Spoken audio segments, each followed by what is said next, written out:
Welcome to Real Love, Real Stories, the podcast, a platform for couples to share their love stories and for singles to find hope. I am Kanu, I'm the host, and you are listening to episode number 5. And in this episode, I'm speaking with Chris and Tina. They are a couple from New Mexico. Enjoy their love story. Welcome, Chris and Tina, to episode number 5.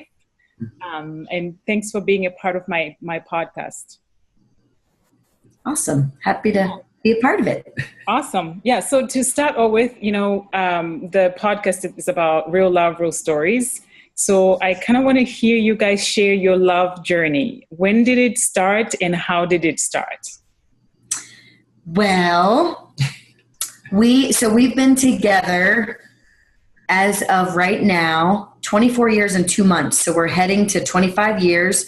We've been married 23. We had our 23rd wedding anniversary, May 20th. Nice. And we've both survived so far. And right? You're smiling, so that's good. So it's kind of a really neat story. Do you want us to tell you how we met? Oh yeah, that would be amazing. That's perfect. If we start there. Okay, so almost 25 years ago, one of my friends, Debbie, kept telling me, Tina, I want you to come over to this place called the Merritt House in Dundalk, Maryland, of all places. And she kept inviting me, and it was a place that did karaoke, and they had some evenings where it was like all you can eat shrimp and, I don't know, pitcher beers or whatever. And she kept inviting me, and she said, yeah, there's this guy, Chris, that kind of leads up to karaoke, and I think you should come. It'll be a good time. And I kept telling her, no. And then one evening I finally said, you know what? Yeah, I'll go. So I drove over there. It was about a 35-minute drive. And we sat down and we were hanging out. And I guess, do I remember you coming in or just met you once we were already there? I was already there. Yeah, he was already there, actually. Yeah, because hello. Because I remember checking you out when you walked in. You heard that, right? So anyhow, so I'll make a long story short. So he was singing, and I looked at my friend Debbie, and I said, oh my God, I'm going to marry that man, and he is going to sing to me at the wedding, at the ceremony. Oh my God, I love it. So that's what I said to my friend Debbie. And the funny thing is, and I just have to say this, she goes, well, gosh, I guess I don't think he's cute anymore. So did she like him? Well, I don't know that she liked him, but she knew of him, and she probably thought he was handsome or whatever. And she and I went to high school together. But anyhow, so fast forward, he actually got up to leave, and this was later in the evening, and she got up and chased him to the door and said, why don't you come back and sit down with us? And he's like, okay. And the funny thing is, like, I thought he was cute pretty much during the evening and vice versa.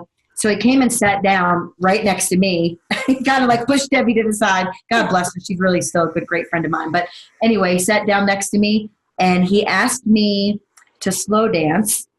And I understand we just met. So he asked me to slow dance. He took the cordless microphone, and I can tell you the song he did was The Dance by Garth Brooks. And he sang to me while we slow danced. And I'm not kidding you. I pretty much knew it from that moment, but was pretty shielded. I'm going to try to get through this without getting emotional. But anyhow, it's happy tears. I just thought it was cheesy. I'm like, well, she's either going to think I'm a creeper or, this will work. So he sang to me, and it was the most amazing thing ever.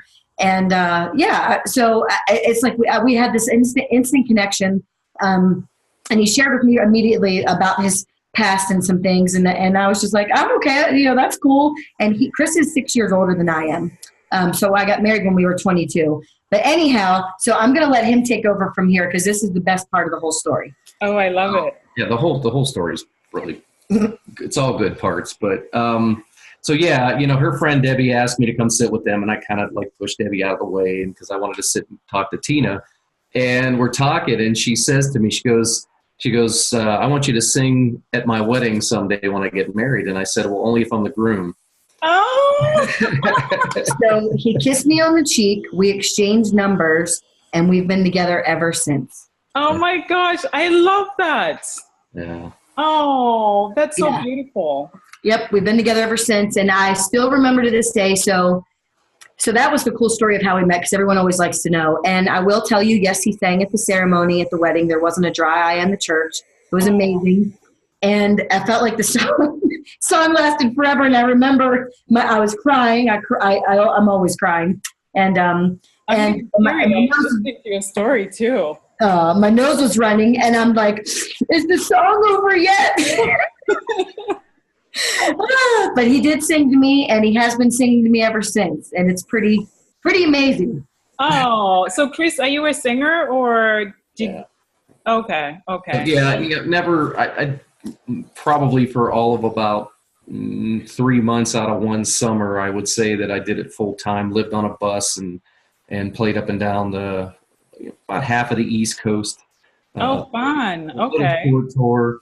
It didn't really go anywhere, but I've always done something musically, on the weekends. So yeah. Music's that's so always beautiful. been a passion. So you mentioned that he sang the Garth Brooks song on the first day you met. Is that the song that he sang to you on the day you got married, or was it a different song? No, he sang "I'll Still Be Loving You." Yeah. And who was the name? Who was the band? I always get confused as to who did the song. It's a country band that did it, and I can never get it straight to who did the song. But it's a song called "I'll Still Be Loving You." Yeah. Okay. Maybe when I post it on YouTube, we can copy that link to that song so people can hear that song. Good idea. What a beautiful story. So what about the proposal? So we met in May.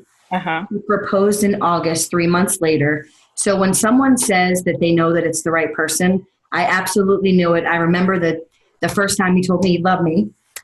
We were outside of my aunt and uncle's house, and I was putting something in the back of the car, and I think he was playing with my hair. I've always had very long hair, and he's like, "God, your hair's so pretty. I love your hair, and I love you too." And I was like, "Oh!" And I ran inside him. He loves me. He said he loves me.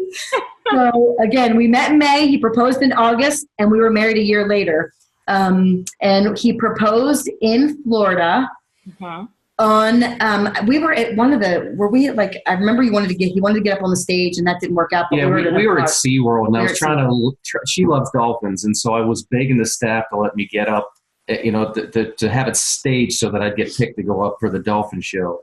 I couldn't pull it off, so I just had to pick a spot and propose to her.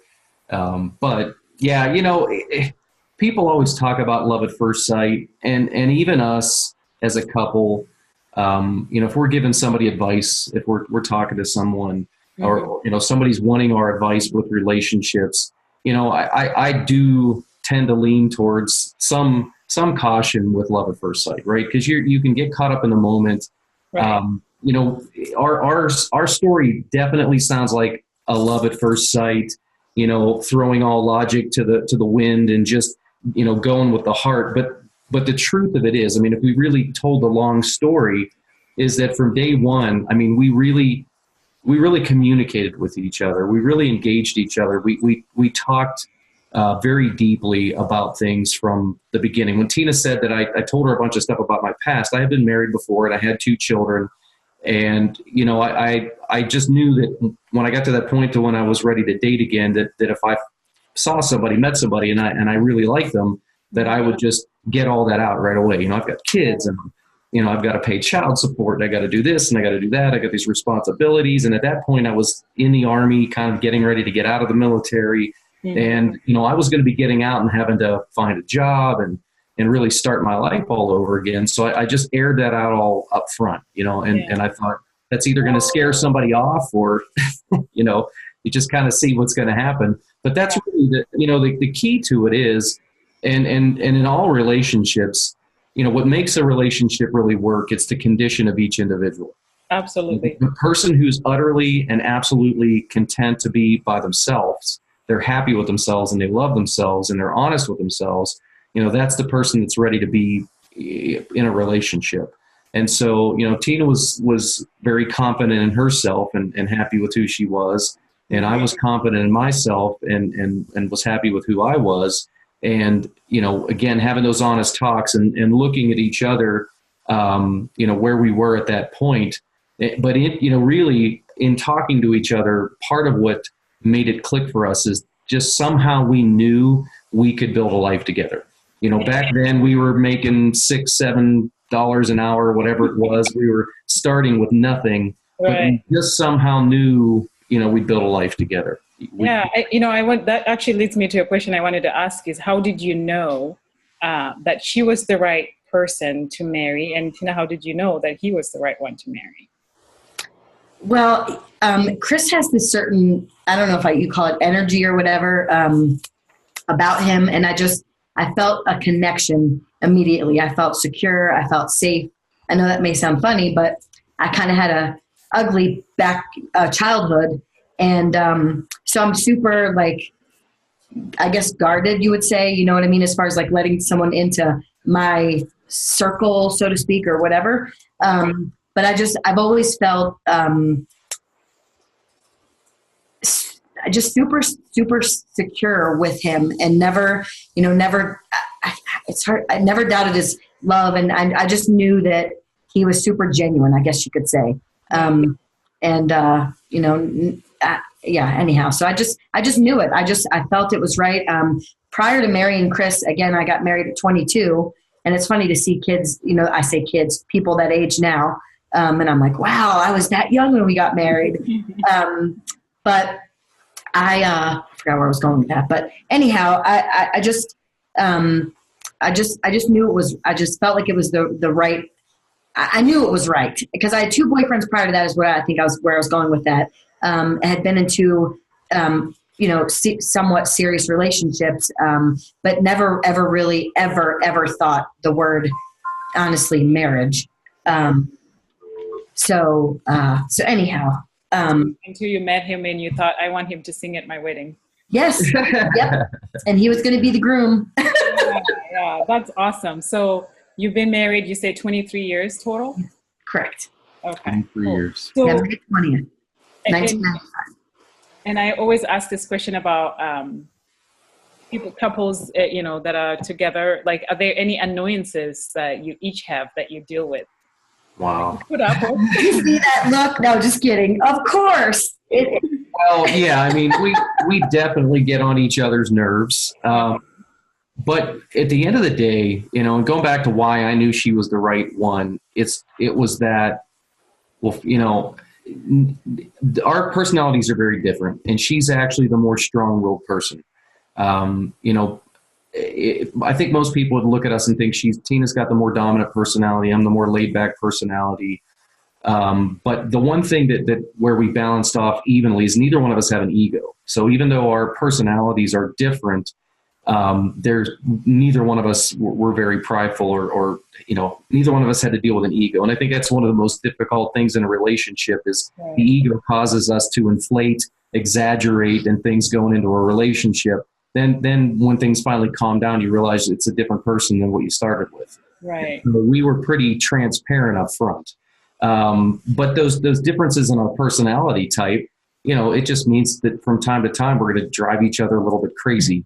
We operate at 2 different speeds, and my speed's not fast enough for Tina. Sometimes I like to call him my turtle. Yeah. That's his nickname, I think, but don't tell him I said that. Yeah, we're definitely like the tortoise and the hare.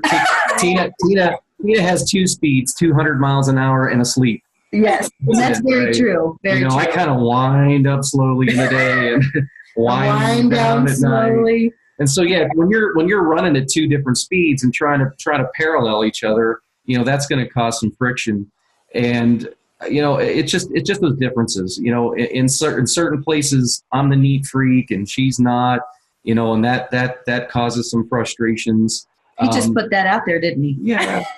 but really in the end too, that comes down to, all those things come down to self-awareness, right? Absolutely. Why is it that particular parts of the house I'm ridiculous about? I want it to look exactly the way it looked the day we moved in. Like, why am I hung up on that, right? Yeah. Because really, anytime you're frustrated with somebody else, almost anytime you're frustrated with somebody else, you really can find the cause internally that's really you're struggling with something and you're just projecting onto that person. Right. And so, for us, it's a constant growing experience that we continue to mature and learn, getting on each other's nerves now, how we navigate through that has changed. quite a bit. Right. It's all part of life. It's just all part of life. And the longer we're together and the older we get, the more mellow we get. It just gets easier. You know that new song that just came out? I don't know who even sings it, but it says, "I don't want to fight tonight. I'm going to let you be right." We always laugh when that comes on because I like that song. Yeah. Sometimes I'll let him be right. There you go. Every once in a while. That's what marriage is about, right? Yeah. Exactly. Yeah. I love in a relationship, the best 2 words for a guy to know are "yes, dear." That's How often do you use those? I try really hard. I love it. So the flip side of that question, I don't know if you wanted to add a little bit more about the annoyances. I know Chris talked about that a little. Tina, did you want to add to that a little? No, I think he pretty much, yeah, I mean, we have good days and bad days, right? But at the end of the day, we love each other more than life itself. And yeah. I don't know why I'm getting teary-eyed talking. I know, me too. I think it's I'm getting embarrassed, like wiping my eyes. Like, don't be embarrassed. Tina projects that emotion. I think I do. I really do. And so yeah. But there's so much more good. I should say. Like, of course we have bad days, right? And we just kind of look at each other like, but you have to make it work. I kind of tell everybody that, right? Have we had some really hard things happen in our life and in our marriage?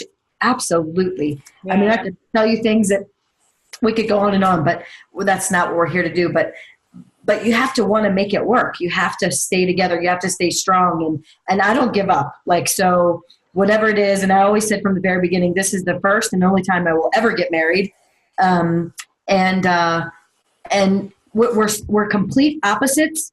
And sometimes I see people are like, oh my gosh, but it works. It's perfect. Yeah. And we always say that he's the anchor and I'm the hot air balloon. And he helps keep me grounded. And that's the other thing. Like he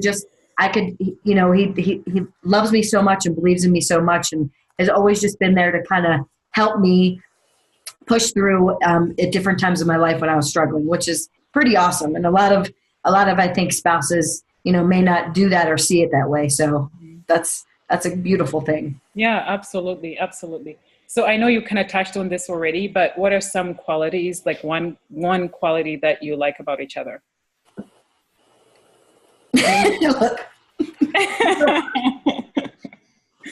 For Tina, it's her courage. It's just tremendous.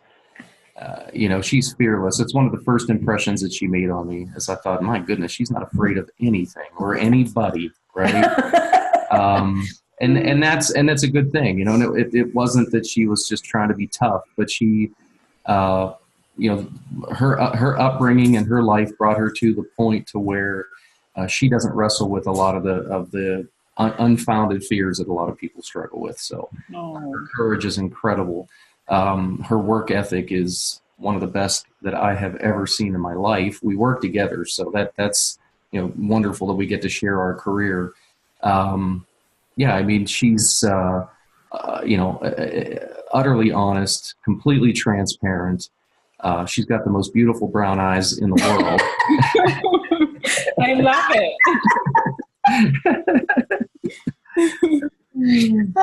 But yeah, it just when I'm with her, I can feed off of her energy and her stick-to-itness. She's amazing.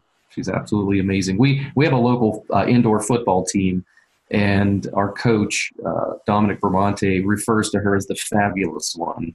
Oh, I love it. She's the fabulous one. Oh, my goodness.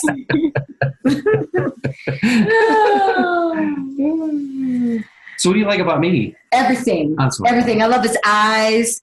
I love his sweet, gentle nature, his kindness, his heart. Oh. She's gonna go again. I know. And what's going on with me? I'm just hearing her laughter and tears. And I swear I don't have flashcards for her to read off of while she's saying it. So. But Christian has this way about him. Everybody says it. It's interesting. And I'm the lucky girl that gets to spend the rest of my life with someone that helps me get through every day. Yeah. Yeah. I have her completely fooled and it works. But sometimes he does drive me crazy, and we already touched on that. But for the most part, it's pretty darn amazing. Yeah. So that's so beautiful, and yeah, and I don't know, it's bringing tears to my eyes. I'm watching you cry, and I'm tearing up as well. So that's beautiful. I think when you were talking about that you met and the proposal happened within 3 months. I was actually having a conversation with my friend yesterday, a single friend, and I'm posting a bonus episode where just her and I are talking. And one of the questions she asked me is, what do you think about, proposals that happen pretty quickly? And I said and she was actually referring to more reality TV, right? Like there's some TV shows about 90 Day Fiance or something like that. Right. And I was thinking about that. I was like, no, I want to get to know someone, and I want to, but then I'm like, I'm in my 40s. It's like, how long is that going to take me to know someone? And but when you know, and I love what you're saying, that, the moment you saw each other, it's like you knew. You can't really describe it, but you knew. Yeah. Yeah. I wonder, what are your thoughts about that? Anything you want to share with people that may be, in that sort of predicament? Well, I just, from what I've seen, I just think that when we're talking about, how long does it take to get to know somebody, and how soon is too soon, love at first sight, all those things, often what I see occur in relationships, or people looking for relationships, is just that. They are looking for somebody. They're searching, and the search becomes external. And even though they know that they should say things like, well, I'm not looking for somebody to complete me, and I'm self-aware and I'm content. Only that person knows for sure. Mm-hmm. And so the key to a relationship, again, going back to what I said when we first started talking, is just that, it has to do with one's level of self-awareness, and how self-secure someone is, where they're at in their journey. Because really, if you are, where you should be in your journey, and you love yourself, and you are at a point in your life where you are in flow, right? You know that you're doing what you should be doing. The thing that you're doing in life is who you are. And when you're in that place, then the relationship really could be with almost anybody, if they're at least close to being in that same point in time. Any two people can share a relationship if each individual is where they should be individually. And so the risk in the fast moving relationship is if these people are really not having a true level of self-awareness. If they're looking in the mirror and they're still lying to themselves, that therein lies the risk, because anything other than two self-sufficient people getting together, it's probably going to go into some sort of a codependent relationship, which leads to frustration and disappointment. So yeah, two people could meet and know in 5 minutes, but it just depends on where those two people are at with themselves. Yeah. No, that's beautifully said. Absolutely. Yeah. So what advice would you have both to single people, me being one of them, searching for love? Single. Did you hear him? Days. Oh, sorry. Stop. Stay single. I want to be able to be with my partner like you both are, and I'll be crying about how we met and how he makes me feel. So I want to experience that too. Yeah, really, my advice is to begin with yourself. Somebody asked me once, what's the best advice you ever received? And it's the advice or the information we get every time we're on an airplane. They go through this safety protocol. Right. And they always say, in the event that the cabin loses pressure, the oxygen masks will drop from the ceiling, and you should put the mask on yourself first, before you attempt to help somebody else, because otherwise you'll just pass out. And that's probably one of the best pieces of advice that we can get in life. So that, my advice to somebody single or seeking a relationship is to really invest in yourself, invest in your self-awareness. There's some fantastic books out there. There's so much more available to people now than just 10 years ago, right? Every few years, it increases exponentially as to what's available for us to read and to learn from. And so, my advice to anybody would be stop the search for a bit, back up a little bit, and really work on yourself. Absolutely. Fall in love with yourself, because that's the best way you could ever present yourself to another person. Right. No, you're very right about that. And I keep hearing that from all the couples really that I've talked to. Yeah. Yeah. So what about you? Because she's taking care of our little 15-year-old dog. So our little guy Sparky, he's down here looking at us, wondering what's going on. Oh, you can lift him up and put him on camera. Okay. He's our little four-legged child. Oh. Here comes Sparky. Everybody can see Sparky. There he is. What you doing, bud? This is our little rat terrier.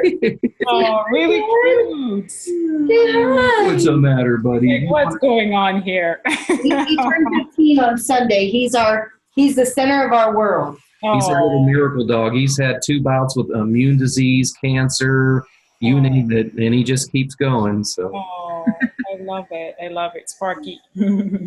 So I want to show you something. I grabbed this today before we started, and I said, look, I even have a prop. And Chris is like, what?